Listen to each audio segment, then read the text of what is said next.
Good morning to everyone, and welcome to the Western Library here in the University of Oxford for the culminating day of this wonderful conference we've been having, Jesuits in Britain celebrating 400 years.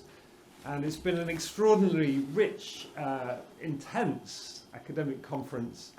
We've covered everything from the 16th century to the present day. We've been as far afield as Guyana and South Africa, and we've covered topics as diverse as the arts, Jesuits and women, and intellectual activity. And the lecture this morning will be given by Professor Gerard Kilroy, who's a Senior Research Fellow at Campion Hall, and he'll be talking about the Early Jesuit Mission in England, Lingering Doubts. My name is Nick Austin. I'm the Master of Campion Hall, so on behalf of Campion Hall and all the conference organisers, it's a great pleasure to welcome you here, especially those who are joining us today specifically for this lecture, and the ecumenical service in Christchurch Cathedral that we'll be having afterwards.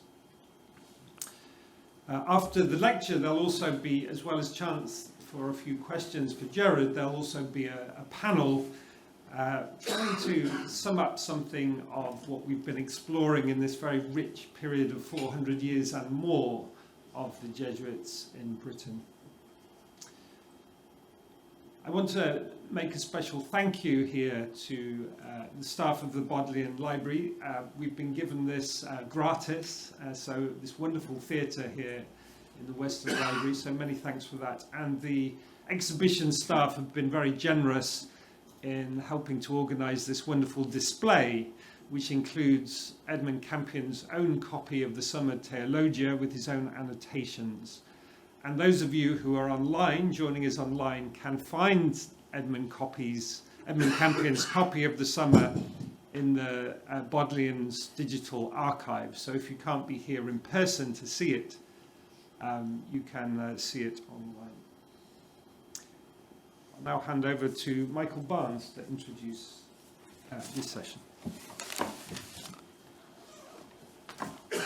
Good morning. If I've counted correctly, this is session number 28. And I've been chairing the lot. The last one, the last final lecture by Gerard Kilroy. Gerard is Professor of English Literature at the Academia Ignatianum in Krakow. He's Senior Research Fellow at Campion Hall here in Oxford, and he's an Honorary Research Fellow at University College London. His recent publications include Edmund Campion, A Scholarly Life, 2015, an edition from the manuscripts of the Epigrams of Sir John Harrington, 2009, and Edmund Campion, Memory and Transcription, 2005. His edition with the assistance of Tom McCoog of Evelyn Waugh's Edmund Campion was published in 2022. Gerard, you've always got more thoughts on Campion, and we look to you for further enlightenment. Thank you. Thank you very much, Michael. Well, it's a great pleasure to be here in the Western Library, where I've spent many happy hours. My nervousness, I think, about today is that many people in the room know much more about Campion than I do. So I'll try and say something new about him. I'm very influenced by the work I've been doing with a wonderful team on Cardinal Poole, the exhibition of his books in Lambeth Palace Library, which is shortly to open, and it gave me a really different perspective on Campion, which I've tried to incorporate in this talk. Well, that's the first hitch. Let me get that. Oh, sorry, I was pushing it the wrong way. Thank you, yes, I got it.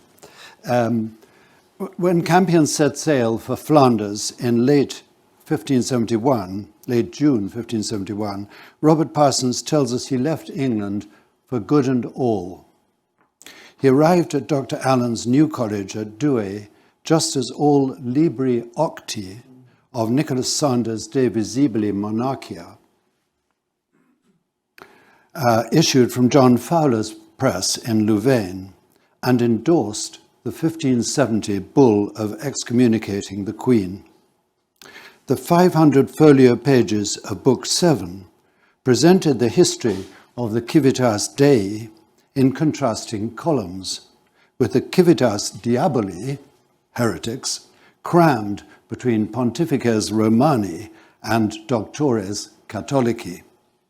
It was a book loathed by the Privy Council and still cited in the execution of justice in 1584. Campion and all captured priests in the mission of 1580 were interrogated, as a particular declaration tells us, on 4 passages from the end of Book 7, and on 3 passages from the book always known as Bristow's Motives. Richard Bristow was Allen's principal assistant at Douai.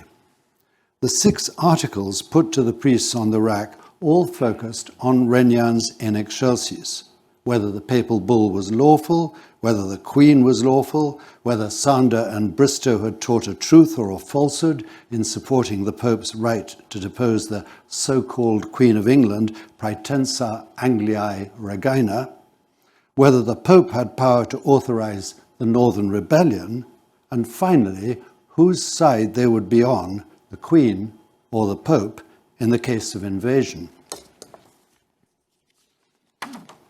There is no evidence that Campion bought a copy of De Visibili Monarchia, still less annotated it.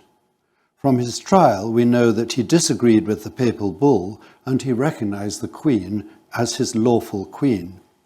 What he did buy and annotate at Douai was a copy of Plantin's new edition of the Summa of Thomas Aquinas on the 13th of August, 1571. This is on display outside. Since its foundation in 1568, a congenial group of Oxford men had gathered at Douai.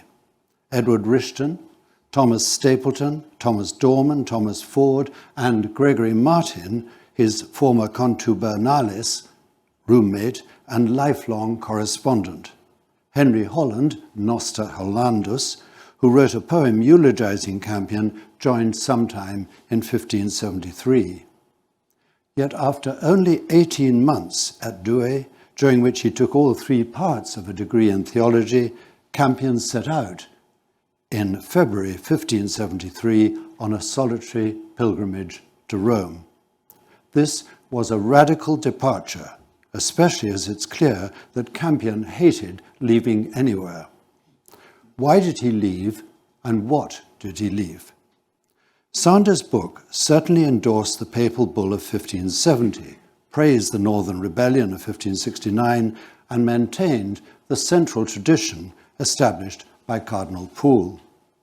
Allen was later to portray moderation as the norm at Douai, with the exception only of what he called 2 learned men of great zeal and excellency indeed, Dr. Sanders and Dr. Bristow. Yet Allen himself, as Eamon Duffy argues, repeatedly defended the validity of the bull, and as early as 1572 actively sought its armed implementation. Simpson, with studied understatement, talks of a divergence between Campion's views and those of Dr. Allen. Campion's decision to leave the center of the English mission, where Allen's duplex or twin-track policy was already evident, has to be read as a rejection. So Campion left the intellectual and political hub of the English mission and walked alone, mendici peregrinatoris habitu, to Rome in 1573, where, as we now know, Sander was working on the manuscript of what Duffy calls the most influential account of the English Reformation ever published. And the date is very misleading. The date says 1575 of the printed edition, but this is something that Sander had finished working on in 1573. And I think this is, it's only recently that people have been analysing the manuscript, and which is in the English College, and seeing where it had got to, where Sander had got to at this point. Sander seems to have reached the reign of Mary and Edward in the third book of De Origine et Progressu Schismatis Anglicani, when he left for Spain in November 1573. After Sander's death, Edward Rishton edited the manuscript, and for the 1585 edition extended it into the reign of Elizabeth in Book 4. After Rishton himself died in 1585, it was expanded further by Robert Parsons, William Allen, and John Hart for the 1586 Rome edition. The book sold all over Europe, running through 6 Latin editions and 9 translations. More than 600 copies in 19 different countries are extant. It's not hard to account for its popularity, since it represents in colourful detail Henry's divorce and remarriage as driving his claim to supremacy over the Church, while printing in full the bull of excommunication and deposition. There were some 20 derivative works, including 2 editions of Girolamo Pollini's Historia Ecclesiastica della Rivoluzione d'Inghilterra. This is the copy which is at Exeter University Library and was annotated extensively. They're the biggest, it's the most annotations in any of Topcliffe's books, and they're long annotations. And this is in 1595, and it's fascinating to see that the issues of the 1530s are still hot topics in 1595. The Queen asked the Duke of Tuscany to suppress the first edition of Pollini's Historia Ecclesiastica in 1591, and 1 copy of the second edition was seized by Richard Topcliffe and annotated by him, as you see here. Topcliffe's annotation trace all Sander's traitorous libels, including the story that Anne Boleyn was Henry VIII's daughter, to Nicholas Harpsfield's, a treatise on the pretended divorce, which remained in manuscript until printed by the Camden Society in 1878.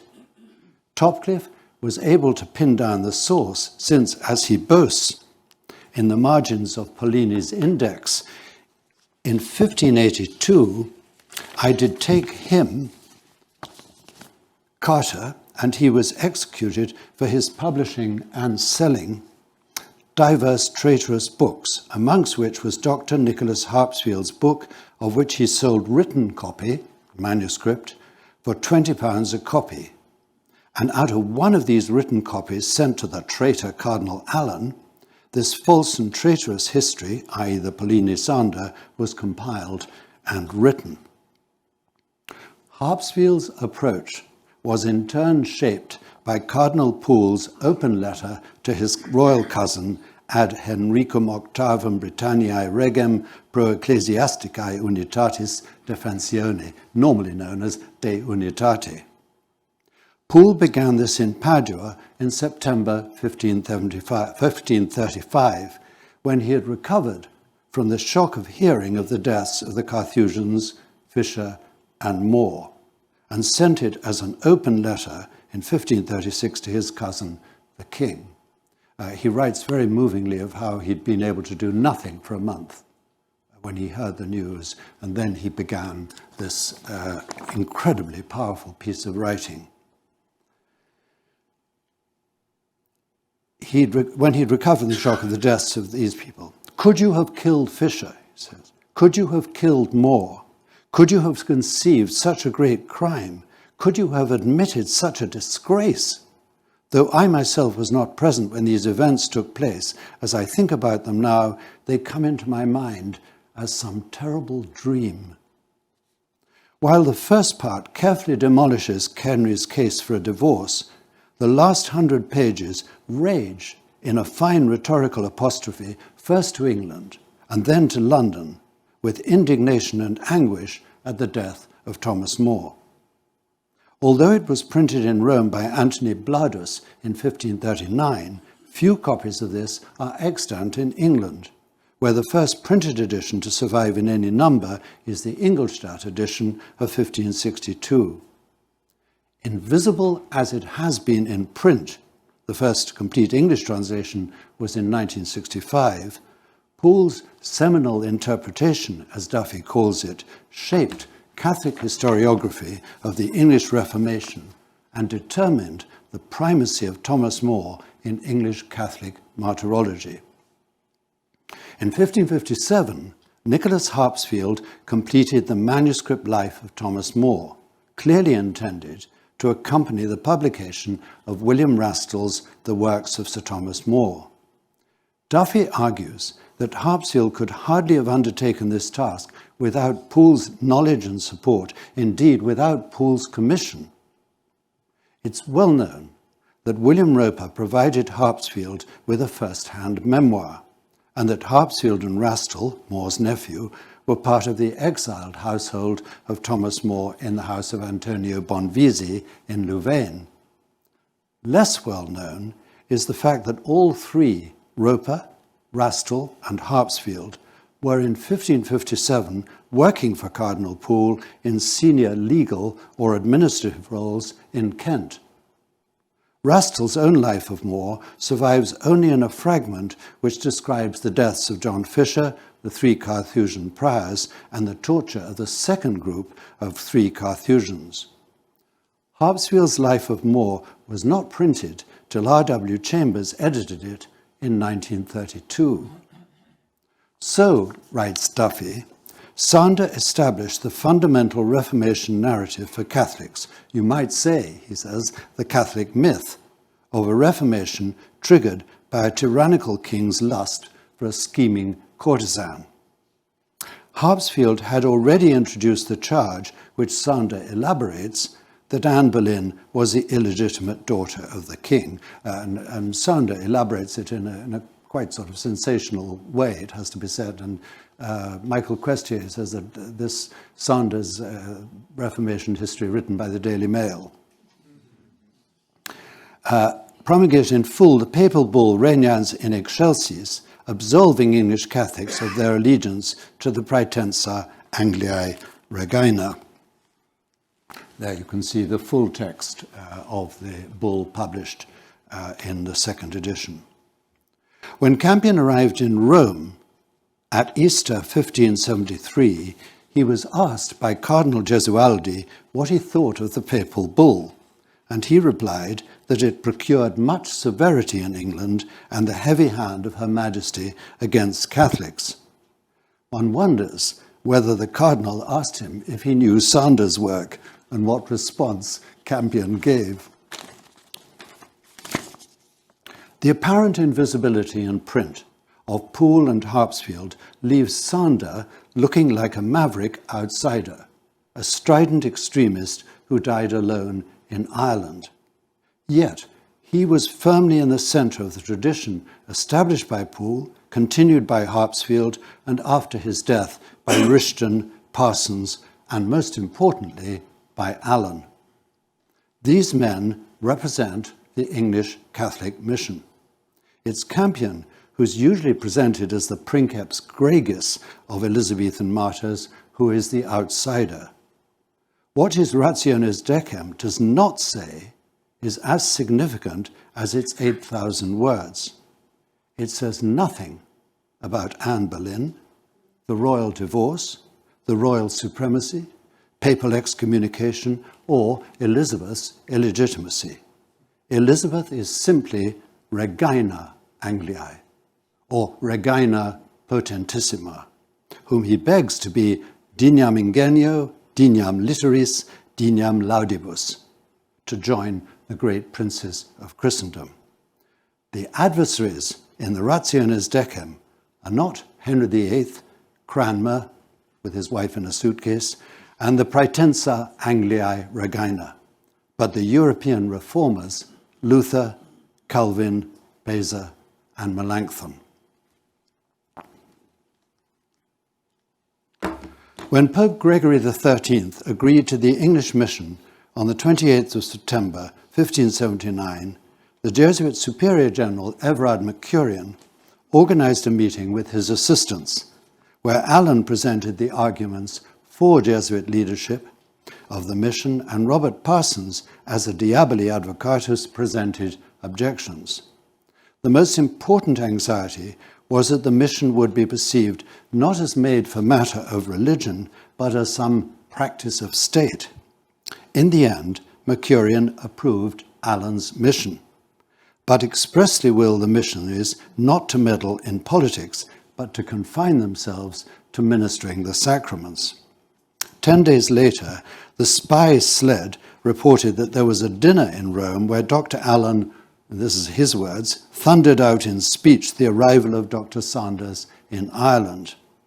On the 17th of July, 1579, Sander had landed in the Bay of Dingle with 40 armed men, 8 priests and friars, and had processed along the shore under a papal banner. On the 4th of December, 1579, Mercurian wrote to Campion telling him to go to Padua.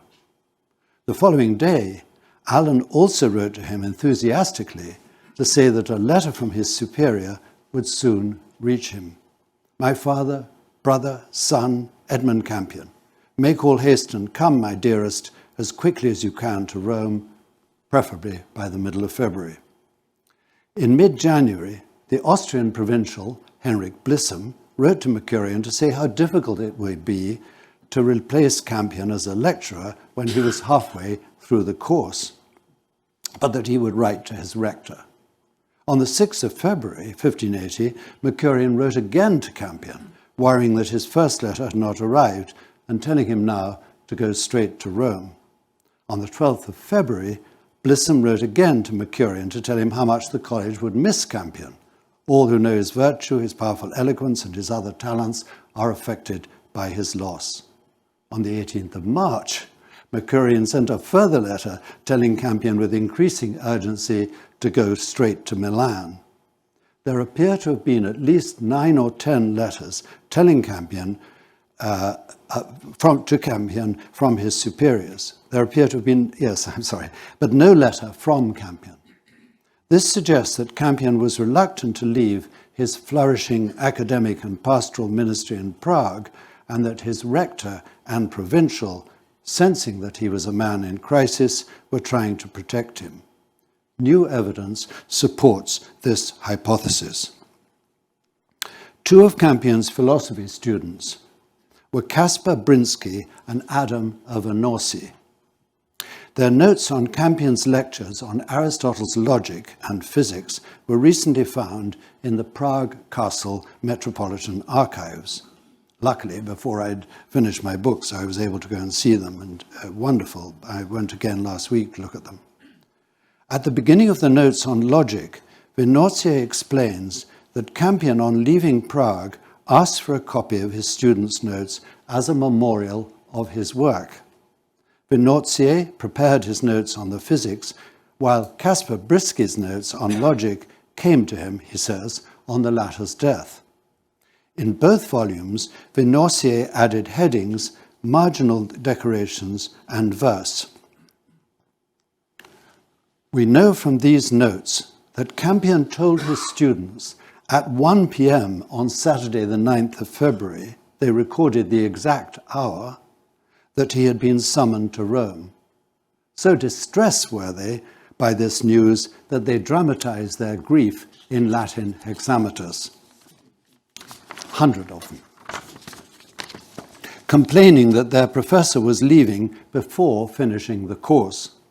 When Campion countered by emphasizing that, like Aeneas, he was not going of his own will but had been summoned, inde vocor, vocor inde, they pressed home their emotional advantage. And you can see this halfway down the right-hand page. Ah, pater, infligis corde quae vulnera nostro.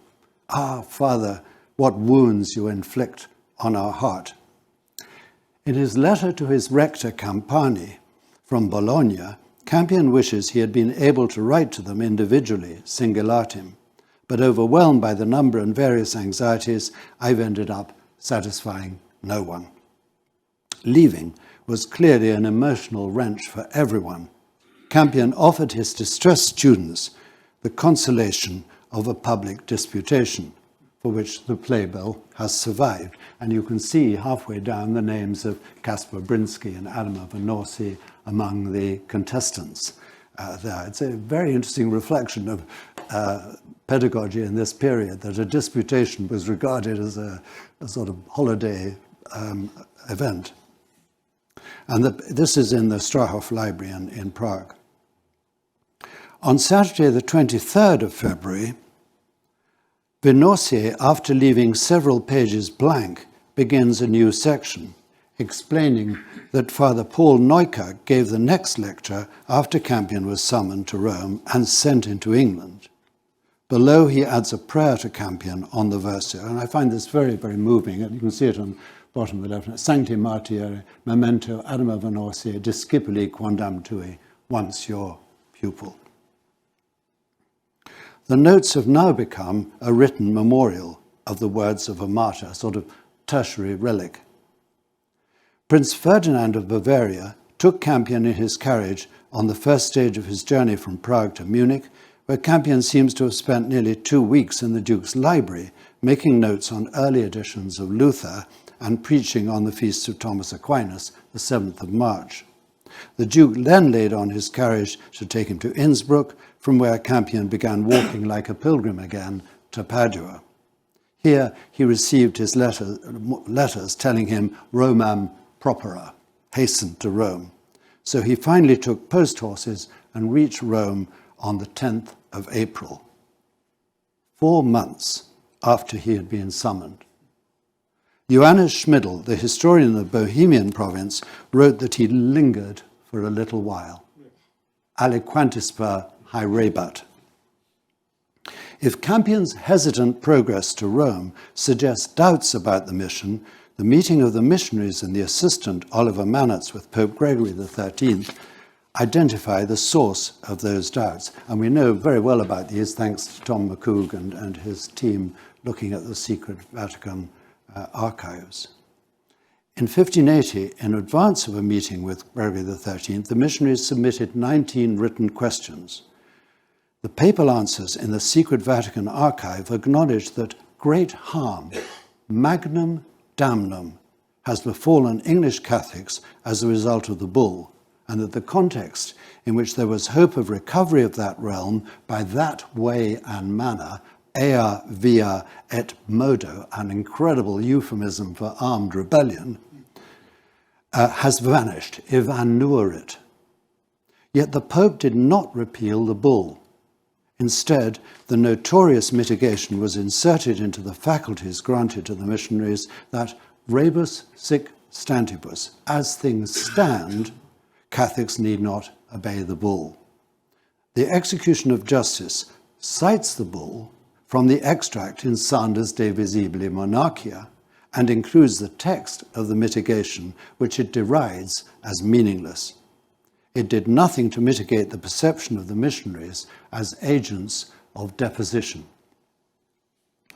Campion exhibited so hearty aversion from meddling, Parsons' words, that he asked not to be made superior. So Parsons was put in charge. The original party of 12 was joined by Thomas Goldwell, the last Marian bishop who had ordained Sander, and Dr. Nicholas Morton, who'd been involved in the rebellion of the Northern Earls. On the 18th of April 1580, this formidable party crossed the Tiber by the Ponte Molle and took the old Via Francigena, even though it was raining heavily. Campion insisted on wearing old buckram under an old cloak and was frequently stuck in the mud.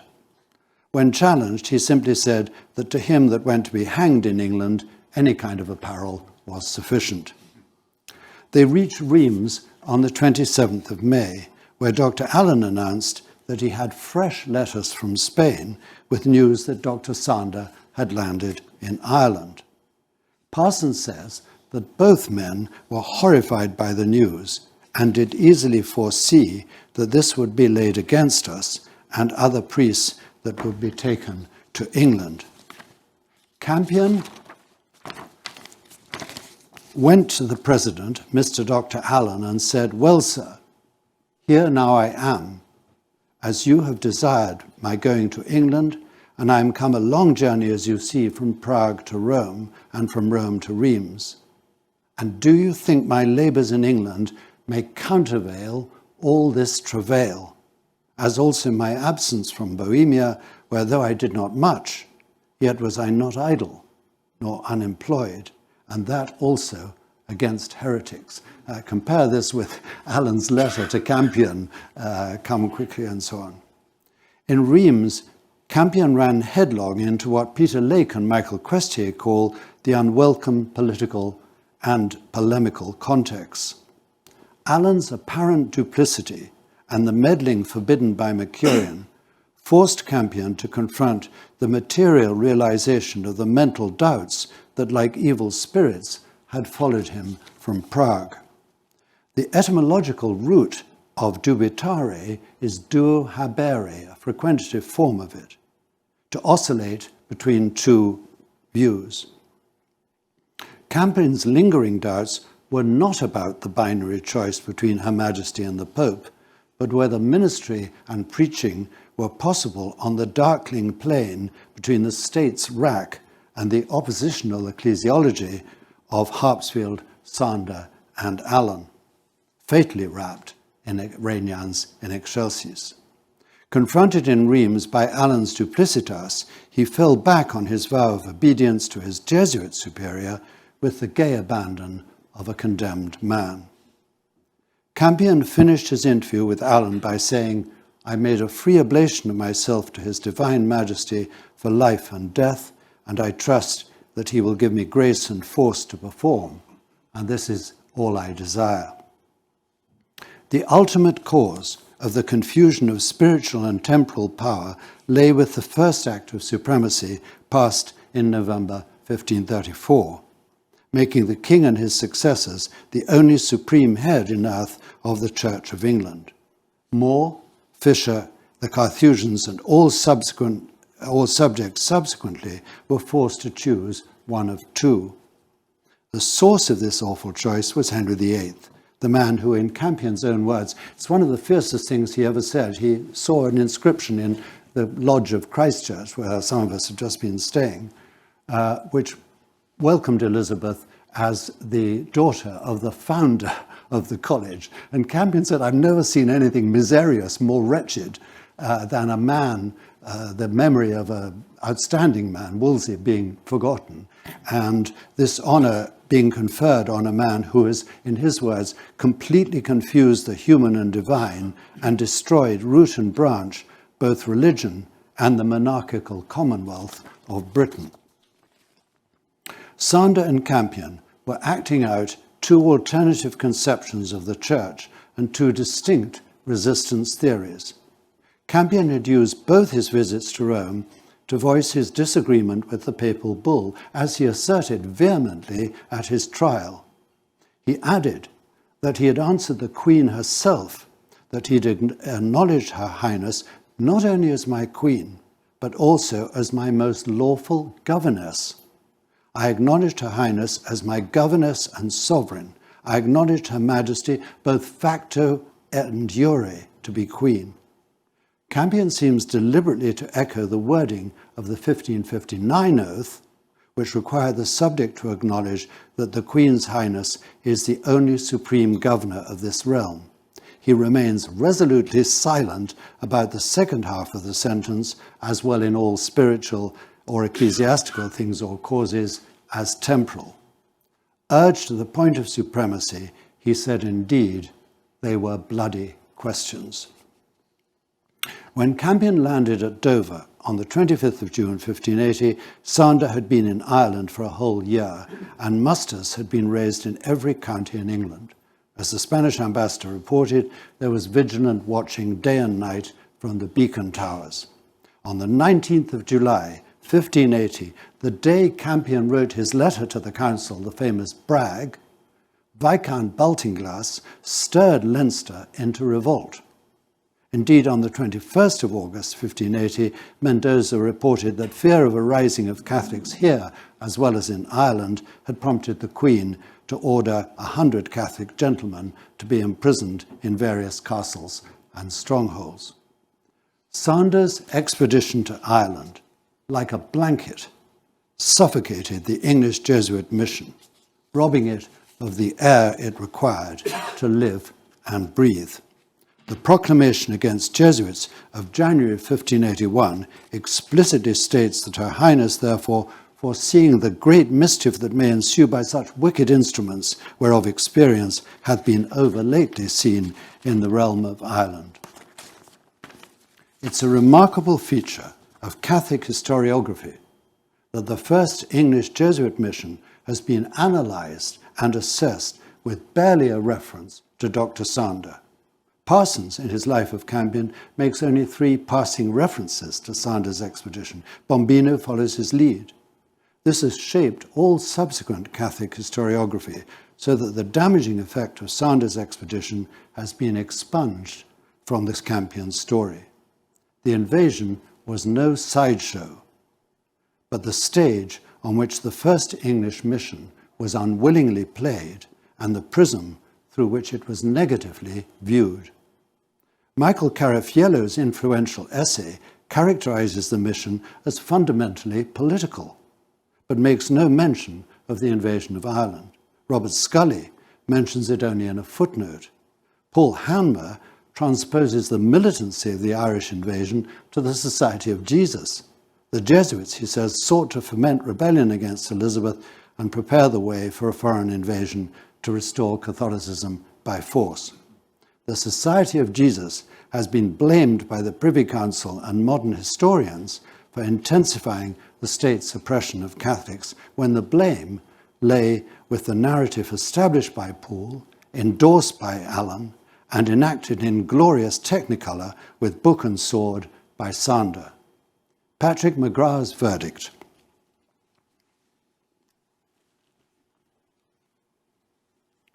I'm sorry, I missed one slide. Patrick McGrath's verdict still seems just.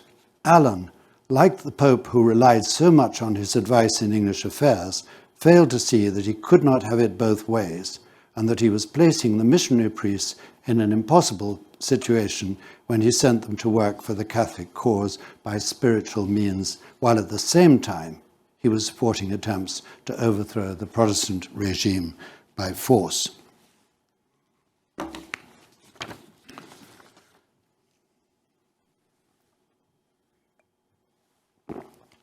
If, as Eamon Duffy argues, Allen cannot entirely be absolved of responsibility for the disasters of Catholicism in the 1580s and 1590s, we are forced to ask whether Campion was so compromised by the papal bull, Allen's duplex aims, and Sander's militancy that the first English Jesuit mission must be considered a failure. The traditional answer is to turn to the transformative grace of martyrdom. But I wish first to consider the impact, human and spiritual, Campion made in the 388 days he spent in disguise and in secret preaching and administering the sacraments from Berkshire to Yorkshire. This was a life of passionate pastoral ministration intended by his superior. Campion's famous letter to Mercurian in November 1580, a letter that was intercepted, reveals how dangerous it was and how desperate Catholics were for comfort. Although the Latin text shows Campion at his most self-deprecating, the quotation from Psalm 118 that ends this letter reveals how keenly he felt the danger. I ride through some part of the county almost every day. The harvest is altogether immense. As I sit on my horse, I meditate my little sermon, and once I have entered the house, put the finishing touches to it. I speak with all those who come up to me and hear those who wish to confess. In the morning, I say Mass and then preach. They listen intently, like men thirsty for the word. Very many receive the sacraments. We cannot long escape the hands of the heretics, since all around us are so many spying eyes, so many wagging tongues, so many traps of our enemies. I wear a completely ridiculous outfit, which I change as frequently as I change my name. I myself read letters which announce on the first small page that Campion has been captured. This chant has now become so familiar wherever I come and so rings in my ears that fear itself has taken away my fear. Anima mea in manibus mei semper. My life is every moment in danger. Henry Moore found that in the north, 80 years later, in 1660, the memory of Campion's preaching had been passed down. Moore writes that his audience included young men of notable families who would camp out in neighbouring barns to hear Campion in the morning. The 4 sermons, still remembered, all on passages from Luke's Gospel, focused on God's mercy and the human response. The Annunciation, the healing of the 10 lepers, the parable of the talents, and the Last Judgment. They were not merely captivated by his eloquence or elocution, Moore says, but by the warmth with which he spoke and some hidden force in his way of speaking, which, as it was believed, proceeded from nothing less than the Holy Spirit. He preached every day, except when he had to withdraw from the throng of besiegers in order to write. This would mean, I calculate roughly, that while he was at liberty, Campion's words reached some 30,000 to 50,000 people. 2 eyewitness accounts, one by the spy who portrayed him of his last sermon at Lyford Grange, agree that Campion combined 2 passages from Luke, where Christ, vividly aware that his own death is to come soon, weeps over Jerusalem, which Campion identified with England. Lamenting the obduracy of the city that kills its prophets and reminds them that he would have gathered the children of Israel as a bird doth her brood. Everyone, Campion, the 2 priests, the nuns, laity, and the informer, was weeping. This Mass left a powerful legacy among the congregation. I apologize for the quality of the next slide. And Edward Keynes and his wife Catherine of Compton Paunceford were among those arrested at Lyford Grange, and you can see them in the top left of this handmade chart. Over the next 100 years, 7 of their descendants became Jesuits, among them Alexander Keynes, who went on to describe what we heard about the other day, the brutal execution of 5 Jesuits caught up in the Popish plot, in a book owned and annotated by John Maynard Keynes. I did all this work for Brendan Walsh because his wife, Laura Keynes, is from the Keynes family. When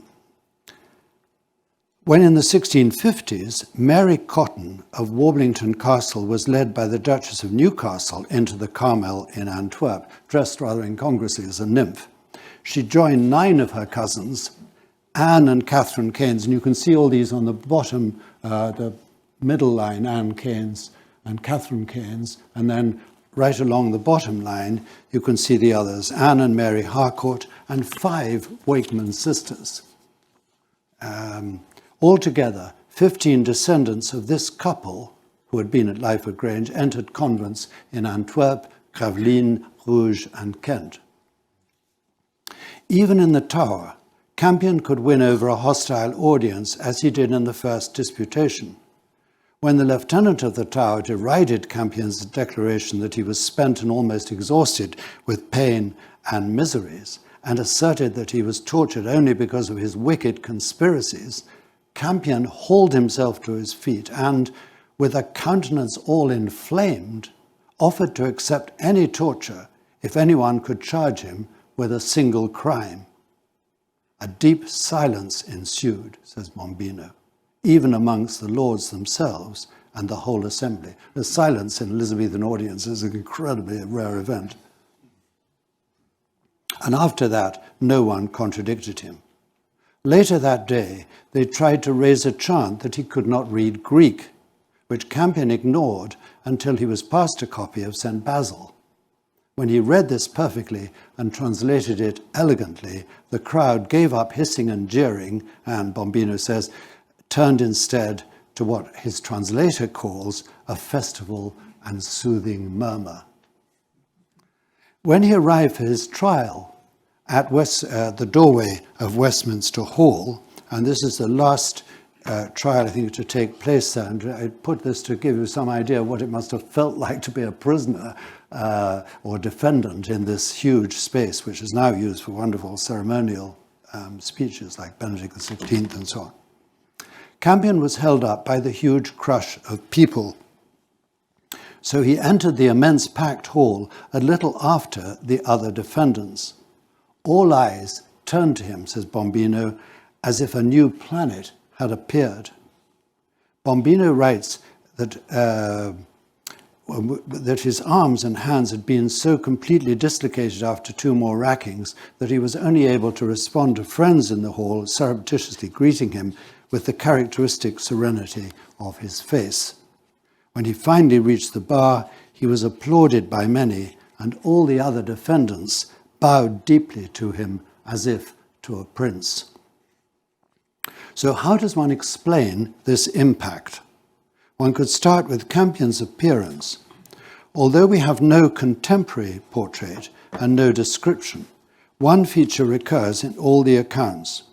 He is described as riding to greet the Queen in Oxford in 1566 with a remarkably serene expression and composed demeanour. When he was being taken as a captive to London, all were struck by the modesty of his countenance. He entered the Tower with singular not only constancy, but even cheerfulness. During the first disputation, he spoke with a serene and settled countenance. On the scaffold, the beauty of his eyes and the cheerfulness of his face moved all who saw him, and he spoke with constancy in his expression and speech. But I wish to suggest that there was something else that made Campion's appeal irresistible. In his sermon on the protection of Our Lady, he twice refers to nostrae fragilitati, our frailty, and all the accounts of the responses to Campion suggest a strong sense of his physical frailty. The Oxford contemporary who met him on the road to Rome was surprised to see him dressed like a beggar and taking the pilgrim road, because he knew him to have a body of the constitution none of the strongest, non robustissimum. Behind Campion's own fear of torture may lie an awareness of this. He and Robert Parsons spent 2 days and nights in prayer talking about Alexander Bryant's torture and how they should react under torture. One senses it too in the way the congregation of Lyford wept during the last sermon, vividly aware of what suffering awaited him. Mrs. Yates' maidservants followed him from Lyford, weeping and wailing most pitifully. Or the young Berkshire horseman who followed him to the gate of the Tower and then went home and wept. The combination of spiritual strength with physical and emotional vulnerability is evident in all the accounts of his appearances after torture in the Tower and Westminster Hall. In a marginal gloss in the Pollini copy that we've talked about earlier, owned by or annotated by Topcliffe, Topcliffe has written, as you see in the left-hand margin, in this incredibly calligraphic script, and Edmund Campion was a foundling, and for that reason to be reputed as filius populi, and was brought up in an hospital in the city of London. Campion was not a foundling, but fatherless by the age of 12. Topcliffe intends his jibe to be pejorative, but I think he unwittingly selected a central feature of Campion's being. Mayors and London aldermen lined up to act as patrons of this orphaned prodigy. This is a man who, even on the scaffold, asked those of the household of the faith, the phrase that stuck in Evelyn Waugh's mind, to pray with him the Symbolum Apostolorum. Campion harnessed his vulnerability as an orphan to his devotion to his fellow men and women. As a result, he won not just a captivated audience, but devoted followers. Thomas Ford, the former Fellow of Trinity, was described by Bombino as Campiano addictissimus. He was clearly not the only one.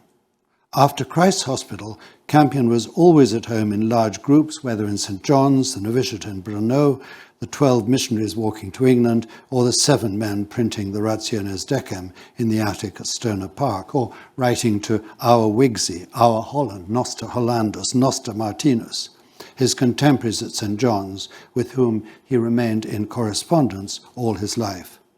As Parsons says of him, he was of a singular good nature, facilime ingenii. Campion had something which touched others and changed their lives forever. He stayed for only 3 weeks in Mount St. John in Yorkshire while writing the Rationes Decem, and so inspired the young William Harrington that he twice went abroad to become a priest and came back the second time to say Mass in the room of Henry Dunn, John Dunn's brother, in 1593, where he was arrested.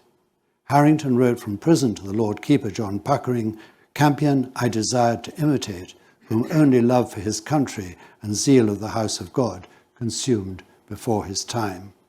Harrington was executed with spectacular brutality on the 18th of February, 1594. Even the Queen was charmed, and one can see why Campion would have been reluctant to condemn Elizabeth as praetensa Angliae regina. It was only a few years earlier in Oxford when the Queen had sent the Earl of Leicester to offer Campion unlimited patronage. "No one would believe what a care she hath to pleasure and prefer you, insomuch that I am commanded to ask what you would have her do for you or any of your friends. Make use of her royal generosity, knowing that you've been safely taken under her protection and may expect, day by day, more and more benefits." On his way from Ireland to Douay, Campion dedicated his Histories of Ireland to Leicester, remembering his several courtesies at Oxford, how oft at the court, how at Rycott, how at Windsor, you have not ceased to further with advice and countenance with authority the hope and expectation of me, a single student.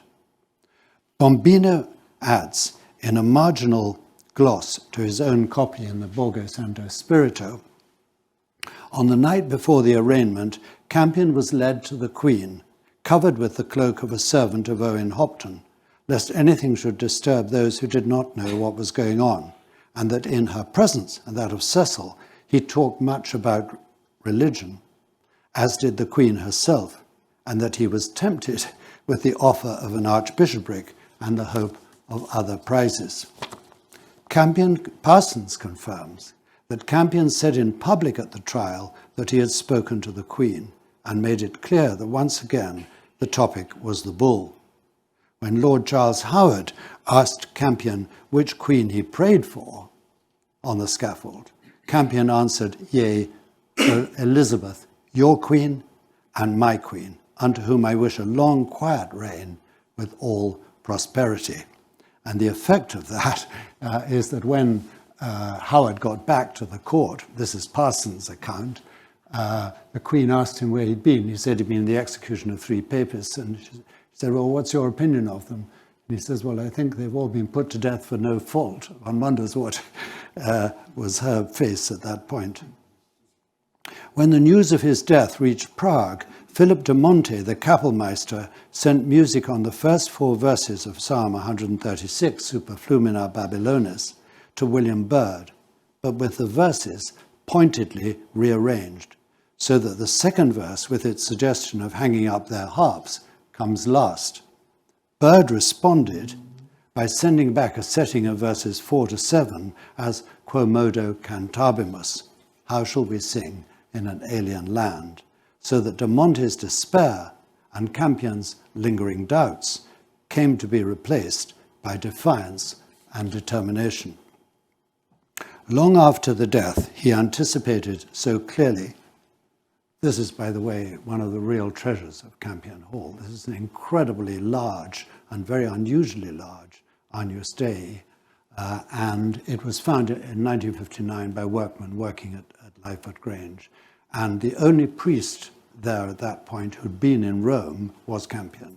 So, if you were a detective, I think you would say it's pretty likely to be Campion's. It's also must have been very heavy and uncomfortable to carry. So only someone like Campion would have carried it, I think. It's on display, isn't it, outside today. His preaching, spoken, written or printed, and the memory of his ministry, his teaching and his hilaritas continued and continue to leave us, in Seamus Heaney's words, speechless and renewed. Thank you.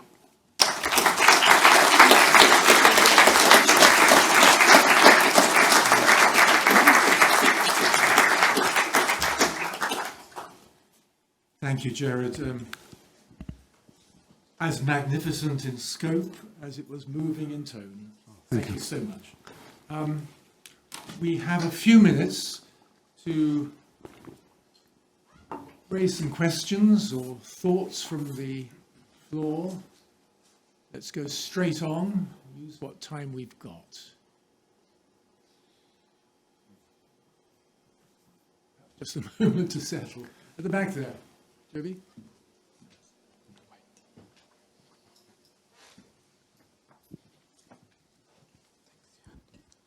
You described Cardinal Allen as having a duplex intention. Do you think he was duplicitous? Because he gets a good press in Catholic circles. Yeah, this is a very, very good central question. I mean, I think he, as you say, I think it's not just that he gets a good press, but he is sort of central to the Catholic story of the Reformation. I mean, 471 priests sent into England. And then the figures of those who were executed and those who died in prison, somewhere in the mid-100s, from 116 to 150, something like that. But there have been critics. I mean, the OD&B article by Eamon Duffy, and Eamon Duffy's chapter in Reformation Divided on Allen, I was quoting from those. Patrick McGrath, as I say, I think in a very, very balanced account in Papists and Puritans. It's an old book now, but it's a very, very good book. I think I never find anything when I go back to it that's odd.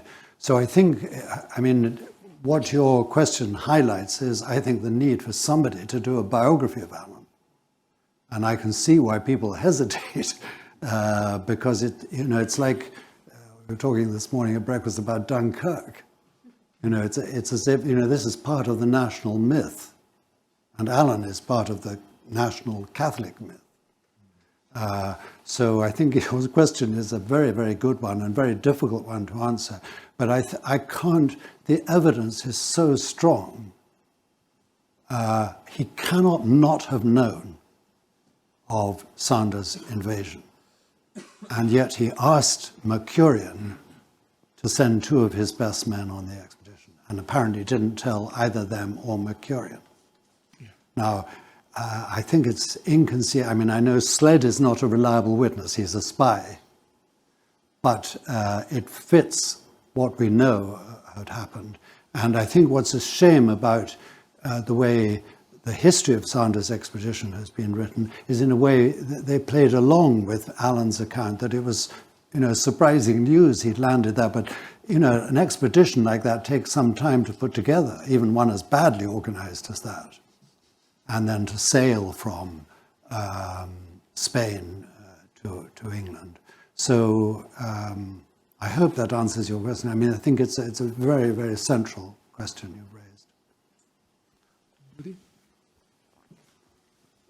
Nick. This is perhaps wandering off the topic a bit, but Robert Southall's On Humble Supplication, would you read him as following in the footsteps of Edmund Campion rather than Allen in that respectful address to Her Majesty, rather than an antagonistic relationship which Parsons himself, in his publication after the increased persecution, if I remember correctly, was much less temperate?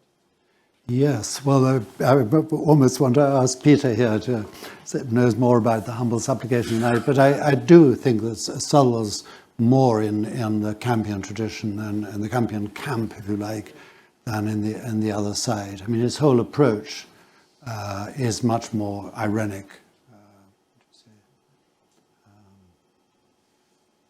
Yes.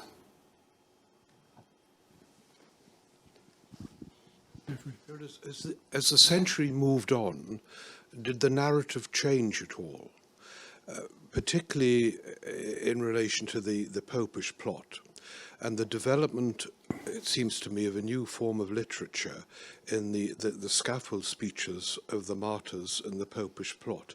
Did they embrace the story of Campion in any sense, particularly the Jesuit martyrs in that? But there may have been other English Catholic narratives which somehow muted or changed, that transformed the place that you've given Campion. Well, I can only answer from sort of very narrow base here. I mean, this is obviously a huge topic, isn't it? And I mean, I'm very struck by the way in which the Campion story goes on being passed around in manuscript.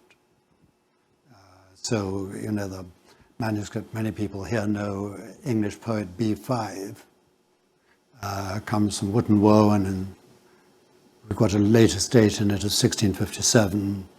And there is the poem about Campion, Why Do I Use My Paper, Ink and Pen, copied out again, circulating. And my impression is that goes on, and the devotion to, as it were, to Campion and the other martyrs, was Southwell's poetry, is in the same manuscript, 32 poems of Southwell there. So I think they appear, yes, as model martyrs.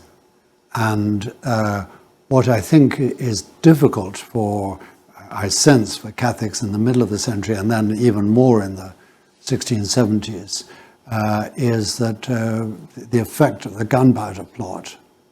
And so this idea of armed rebellion, ea via et modo, I mean, I think it's, you know, I'm sort of speculating while doing this talk, how different would it have been if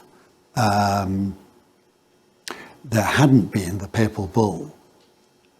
And yet, as soon as you say that, you say, well, then what about the rebellion of the Northern Earls? What about Mary Queen of Scots arriving in England? I mean, it's the whole, and then the Rodolphi plot. I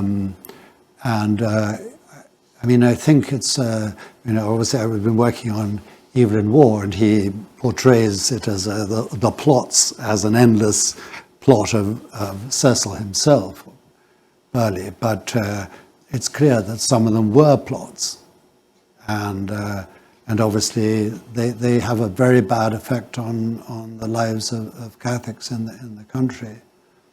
But I think it's, I mean, my sense, I don't know what others think, is that these two coexisted. I mean, the reasons for the oppression and the heavy fines and the gradual grinding down. And I think it's very interesting what happens to people under oppression. And I've been reading quite a lot at the moment about families under German and Russian oppression in Central and Eastern Europe. And of course, you've got these extraordinary things where people are protecting, say, Jews for a year, and then suddenly handing them over. So the same person who protects them becomes the person who hands them over. And I think it's made me realize that under oppression, people are not constant for all sorts of very, very humanly understandable reasons. But I'm sorry, I'm strayed a long time. One more. Tom? First of all, it's very good to see that you're up and about. Thank We're you. relieved after last night. This is a question, we're alternate history or fantasy or what if. But John Bossy, in his article on Robert Parsons, The Heart of Robert Parsons, for the Campion Hall volume, raised the question, what if Campion had not been executed and Robert Parsons had been? Would Campion had been able to govern to administer, to guide the mission, would it have taken a different direction? I'm just wondering what you would think about that. Your knowledge of Campion, no one can rival that. And you know a lot about Parsons and Allen. Do you think it would have changed the direction? Well, because this is a fascinating question, especially as Victor's sitting behind you. But I think that I've been thinking a lot at the moment, in the last year, about the 3 books published in 1584 and smuggled into England, and have long thought that that was a concerted campaign by Parsons.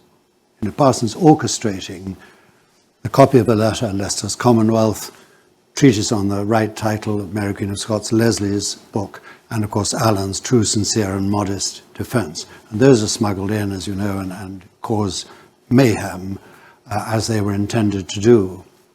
But looking at what Mark Rankin and Earl Havens have been looking at, this list of prison books distributed from the Marshalsea on order of Catholics in 1585, the following year, you've got over 600 books, all devotional. And these books are obviously pre-ordered because it says what kind of binding they're to have, what kind of pages, and so on. And they're distributed from the Marshalsea. And they're all lay people. And I wonder whether this is a true verdict of what was happening, that Parsons was still thinking that what you needed to do was to bring down the regime by books. Whereas what the Catholic laity is asking for is, give us some prayer books, some devotional books. Of course, the Christian Directory figures very largely in that, Parsons' contribution to devotional literature. And that may be a simplification, but I think the Bossy essay is fascinating, but I think, it's right at the beginning, he says that, let's look at it the other way around, rather than looking at Campion, the good guy, and Parsons, the bad guy. Let's look at Parsons as prudent and Campion as reckless. Well, I don't think that's a fair characterization either. So I think that he would have done something different, is what I'm really saying. I think he would have, after all, what he did in that year and a bit was preach and minister the sacraments. And that's clearly what English Catholics were desperate for. And all the work that's being done on women in the late 16th, early 17th century, and on manuscripts, I think shows that these communities were desperate for a priest, and when they didn't have a priest, they used hymns and so on. So I think he would have managed it, but I think it would have been very different from this still polemical thing. But that's what I think is why Poole's influence is so important. And the Harpsfield, Topcliffe knew the Harpsfield. There were, presumably that was a treatise on the pretended divorce was circulating widely. And this is a very polemical view of the Queen. Sorry. Great. Can I ask just a final question? You made a lot about the way in which Campion comes back and he's received by these communities and he encourages them. And yet at the same time, he's saying when he goes back to England, he's going to his death, he knows that. How does he manage to encourage without the sort of doom sense that sometimes runs through his speeches? How does he manage to encourage and yet keep this focus on what he knows is going to come? Yeah, well, this is a very interesting question. I think I'm still very struck by Henry Moore's account of the topics of his sermons, the remembered topics. It's true they're the only ones remembered, but we've got 4 sermons all on Luke, and then the 2 final the final sermon in Life of Granger is based on 2 passages in Luke. And they're all, it seems to be, about God's mercy. Yes. And I get the sense that some years ago I met a monk in La Pierre-qui-Vire in Burgundy who had been sentenced to death twice at the end of the war. He was in an Alsace regiment, and when he was captured by the Russians, they sentenced him to death. Somehow they let him go, and he went back to France and found himself sentenced to death again. And he described waiting for the execution. He heard the other people being led out, and then mysteriously again he was released. So he got on his bike and went to La Pierre-qui-Vire. But he described the sense of freedom that he felt at that moment, sitting in his underclothes and just feeling free. And I get that sense from Campion that, okay, he's accepted, it's going to end badly, but in the meantime, there's that hilaritas, is the word used there, serenitas, constantia, those are the 3 words that keep coming through. So I think that's what balances it out, and that's what must have, really captivated people, really, that this was a free man. Thank you. I think it's a good point on which to finish. We have to move on, Nick. Okay, we'll come back and thank you properly at the end, but let's just stop for a few moments. We're going to have 3 panelists, I think, coming up to share their thoughts on the conference. So, 3 panelists. David.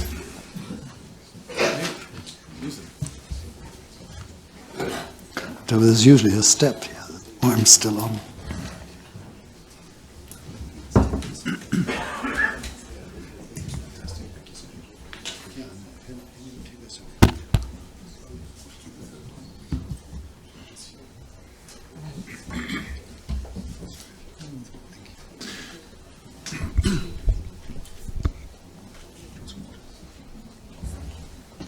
Just briefly introduce you, I think. So our 3 panelists who've been with us at least part of, or most of these 3 days. Dermot McCulloch, hardly needs any introduction, professor in the university here and a fellow of Campion Hall. Susan O'Brien, former principal of Margaret Beaufort Institute in Cambridge. And Damien Howard was provincial of the British Jesuits up until a little while ago, as if he could forget, and is now senior chaplain here. Okay. If I could just cast a mind back to Peter's introduction 3 days ago, where he quoted Abby Warburg and that lovely little saying, "The dear God lies in the detail." And that's been repeated a couple of times during this conference. I thought we might go back to that, because the question I have for the 3 of you, just to reflect upon, is how do you move from the detail to the narrative? And what sort of narrative comes out of some of the details that you've been listening to? In many ways, I think, Gerard, what you've given us has been a classic bit of historiography, where you build a narrative out of a lot of detail, which for people like me who don't know very much about it, I'm picking up all the bits and pieces. I'm trying to make a picture out of this. And the great teacher, the great historian, is the one who can piece it together for us and make a narrative come out of the detail. Does that make sense? Would you like to start, Dermot? Thank you. Well, what a leading question, the right question. And I certainly didn't prime you on this, because my takeaway from this wonderful week of such riches was to return to childhood, when I grew up, son of an Anglican country parson in Suffolk, and spent a great deal of my life in his parish church, a most wonderful medieval building, an absolute textbook of all the things you need to know about an English parish church. And very early on, because I was a bookish child, I realised that there were things I could learn from this building in which I spent so much and many happy hours. It had a beautiful south aisle and porch, the most elaborate part of it, which had been provided by a late medieval rich legal family. It was finished 10 years before Henry VIII's schism with Rome. And the family were called Sulyard, and their tombs were there in this church, St Mary's, Weatherden. And the interesting thing which struck me about the family was there they were, lords of all they surveyed, literally, but through the Reformation they went on being Roman Catholics. And they lived in the parish till the last male Sulyard died in 1799, and there was his memorial on the south aisle wall, with the significant initials at the bottom of a very conventional Georgian monument, R.I.P. Requiescat in pace. Something you would not have seen on the tombs of his Georgian neighbour in the next parish. They had remained faithful to the old church, and yet they had been the squires still, generous to the parish church, which their ancestors had built. Only this week I looked at a deed signed by this last male Sulyard in the 1770s, in which he was signing as a trustee of the town lands, the parish lands, over to a new set of trustees. He was still integrated in the parish, respected in it, though his ancestor, another Edward Sulyard, had been one of those gentlemen rounded up in 1580 and imprisoned because of the news of Sander and then of Campion. So this paradox delighted me as a child. The sight of monuments, one of whom had been the sheriff who had presided over the burnings of Protestant heretics in the reign of Mary, and then they go on, still celebrated and respected by their fellow villagers, who may not have seen the significance of this oddity. As a result, my very first piece of academic work was an undergraduate dissertation in the University of Cambridge on Catholic recusancy in Elizabethan Suffolk. I cherish the manuscript research that I did there, some of it in the Mount Street archives all those years ago. So that gave me straight away the sense of the paradox of history, the way in which history is never quite what you expected, and that's what's the fascination of it. It's untidiness. As I went on into this undergraduate dissertation, I encountered the name John Gerard, which I encountered again this week in the wonderful lecture that Gemma Simmons gave us on Mary Ward, because John Gerard was not just hiding in one of these Suffolk recusant houses, but he went back to Rome to support Mary Ward later on, a very unpopular thing to do among his Jesuit colleagues. So I began getting glimpses of a wider story, which has remained with me. One thing which Gerard just said, most poignant, pointing to the paradoxes of human beings behaving in beautiful ways and then terrible ways, sheltering Jews, then betraying Jews, and the way in which human beings can so often just confound our expectations, sometimes in a good way. As I wrote the biography of Thomas Cromwell, who is not a name to be celebrated in this room, I suspect, I discovered that the chief person who he admired in his life was Cardinal Wolsey. So much so that his coat of arms was based on those of Cardinal Wolsey. And then, in the 1530s, as the Reformation was unfolding, one of his chief friends and protégés was the Lady Mary, daughter of Catherine of Aragon. He really saved her from her father's wrath. In turn, she became godmother to his first son. Paradox is, Cromwell's Reformation, undoubtedly an ideological Protestant Reformation, was configured in the way that Cardinal Wolsey had started his reforms of the church. So this is exactly, I think, the sense in which detail starts you in a place And it broadens out. Back again to Gemma Simmons' paper on Mary Ward, she was asked a question about why only England produced a Mary Ward, that there was no parallel attempt at female emancipation alongside the Jesuits elsewhere. And she gave this wonderful answer. Well, the English recusant community so often had to be a lay community in their activism. They wanted devotional works, and so often they got them. So they learned to do without clergy, and that opened the minds of some women to the fact that they could have an apostolate too. And then Gemma brilliantly leapt us to Korea in the late 18th century, when there was another Catholic new mission without priests.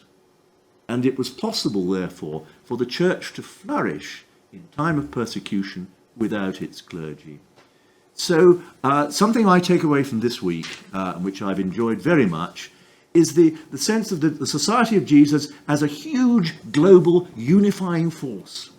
It was there in the house in my father's parish in the 1580s, no doubt, not recorded, but certainly there. And it was there in the end in so many mission fields. Its vision could be so wide. John Gerard ministering to Suffolk recusant clergy and then grappling with a very difficult problem in Rome. So I thank all the speakers this week for enriching my understanding of history. Thank you, Dermot, for doing the priests out of a job. I'm grateful for that. Susan. It has been a quite remarkable tsunami of Jesuit Province. One of the great advantages, sorry, is it not quite close enough? Okay. For me, one of the absolutely remarkable thing about these very intense 2 days has been the opportunity to look over 400 years. Because very often you don't get that when you've got your little patch as a historian. But to look over 400 years, and then what struck me was what emerges from looking over 400 years as a kind of themes that come through. So this is the detail from particular eras, which then seem to add up to something that you can reflect on. And 2 came out for me. I'm sure that for everybody who was taking part in the conference, the sort of running stream of the spiritual exercises came through very forcibly. In fact, our final paper gave us a wonderful reflection on that in the 20th century. But I was thinking about the many ways in which the significance of the spiritual exercises mattered in all levels of society, different levels of society. So we had the embroidery that came from the fruits of meditation of Helen Winter in the 17th century. We had Alice Bild going about her housework, actually sort of living and enacting the spiritual exercises and what she had made of them, one of these cases that you were referring to. We had printing presses and secret libraries which held the exercises. We had retreats run for convents on the continent. In fact, convents going all the way from 1600, we took it through to 1900. So there was a way in which the sort of renewal and the spring of their life and their activism came from the spiritual exercises. And so it went on. And it went on into the sort of almost rediscovery, revaluing of the spiritual exercises in the second half of the 20th century. So that if I hadn't had the insight that we got of Milton standing in the Venerable English College, looking at Southwell's poetry, itself a manifestation of meditation on the spiritual exercises, I might have been tempted to think, oh, this is a narrow stream and it gets broader and broader, because where we ended up was the permeation of what's now a minority post-Christian society, but the permeation of the spiritual exercises into other Christian traditions through the retreat movements, through spiritual direction, and that was where we ended up. But because I heard about Southall, I thought it wasn't always just a narrow stream. Actually, it started out as something much broader.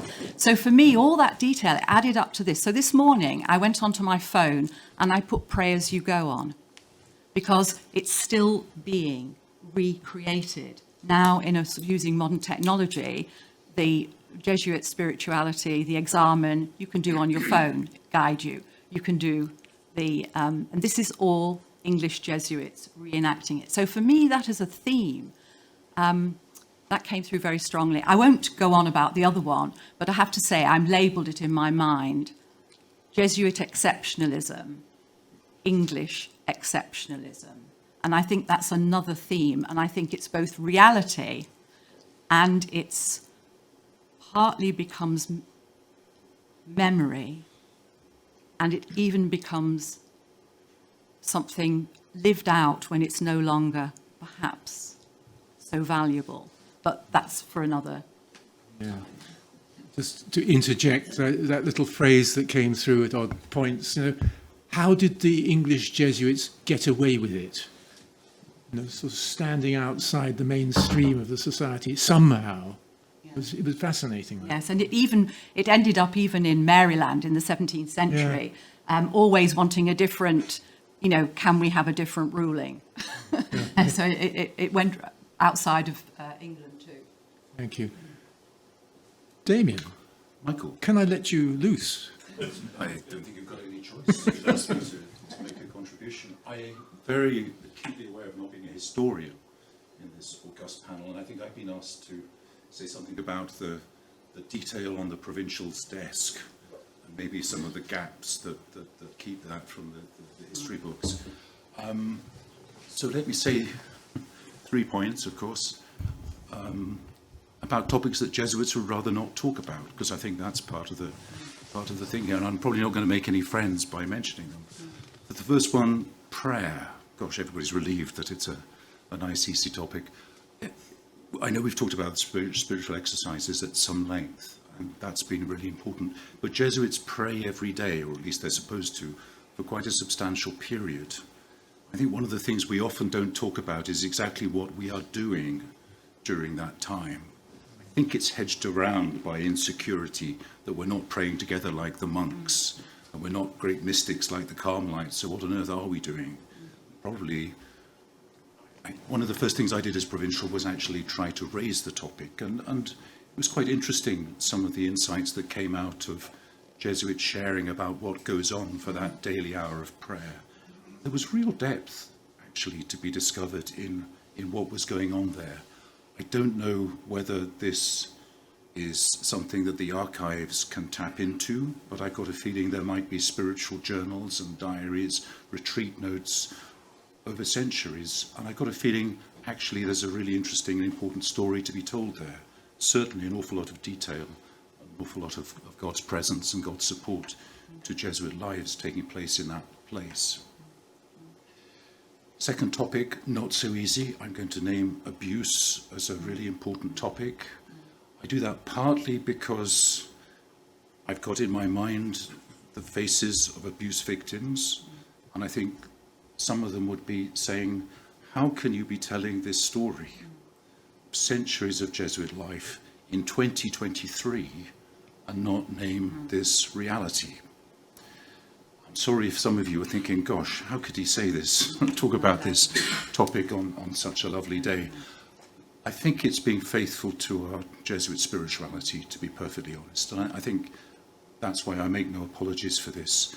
Ignatius was absolutely clear in the first week of his spiritual exercises that there's no way we are going to acquire the grace of knowing ourselves to be loved sinners and disciples of the Lord unless we first of all confront the darkness and the sin.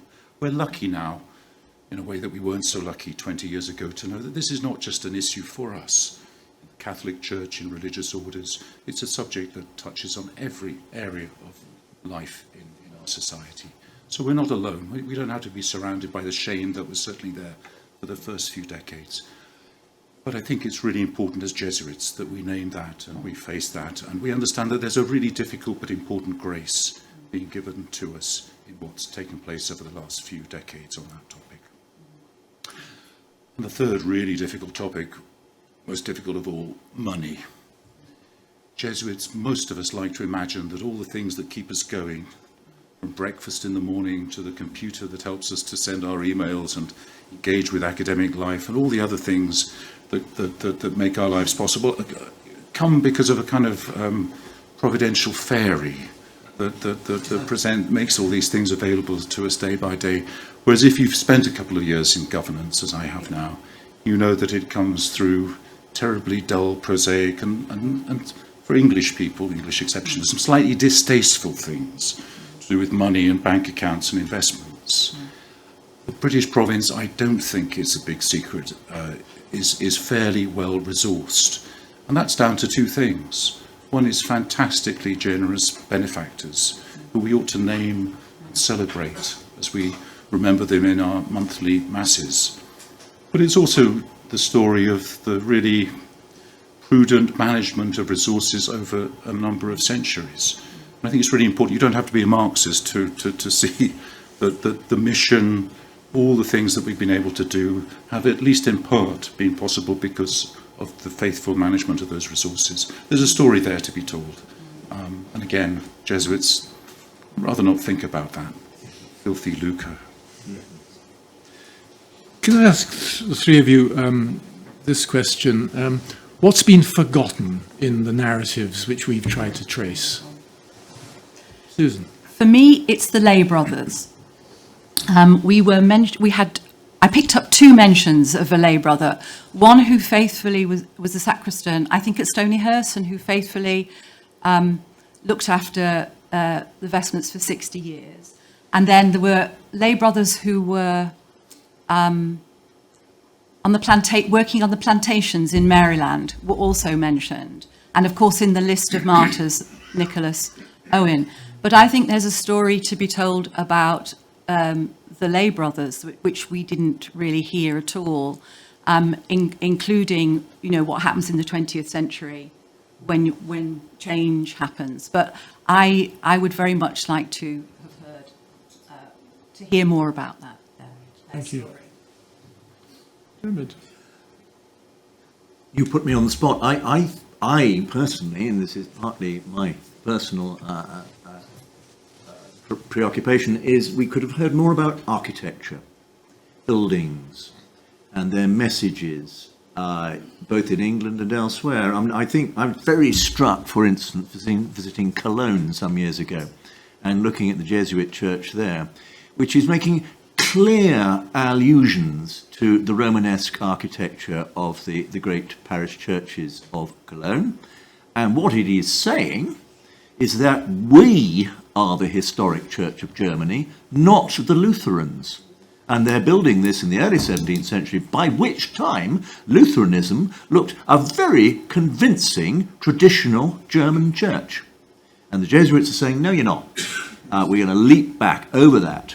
And perhaps we could have had a bit more discussion of that sort of thing. I mean, there weren't the resources for the English community that there perhaps were in early 17th century Cologne. But I think of some of the parish churches which the society created in the mid-19th century. One in Yarmouth, for instance, a stunning piece of recreation of late medieval East Anglian parish church architecture by Scholes, isn't it? And that sort of statement is worth exploring. Damien? I was going to say something about the ecumenical dimension. Obviously, Dermot's presence here intimidates me significantly on that topic, but there's obviously the relationship with the Church of England has come up again and again in various different ways. But in our own age, there's been a real transformation of that relationship in the post-Vatican II period.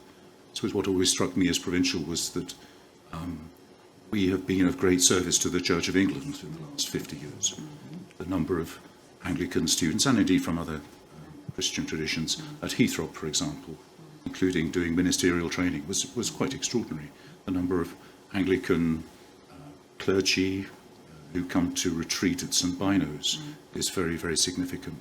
So, again, perhaps that was mentioned while I was out of the room because I wasn't there for the whole thing, but it seems to me there's a really interesting story to be told there. So after 26 papers, another, how many? Another 15, I should Another 15 or so. Tom, can you manage? No problem. Okay. Do we have to move on? We do, yeah. So can I thank, first of all, Michael, who has heroically chaired the sessions. This was 26, was it? I can't remember. But with great aplomb and great insight.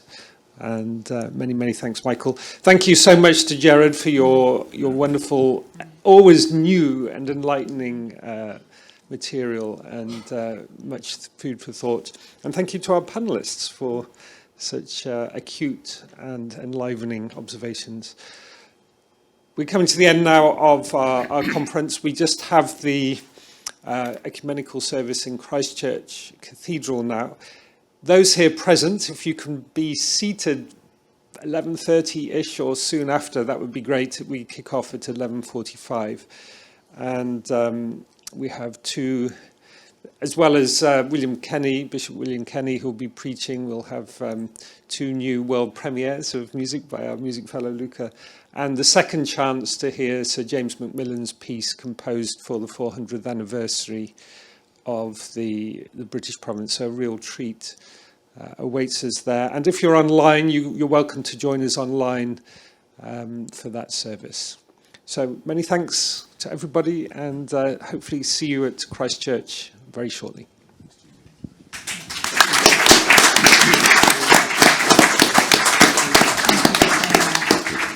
Yes, we really.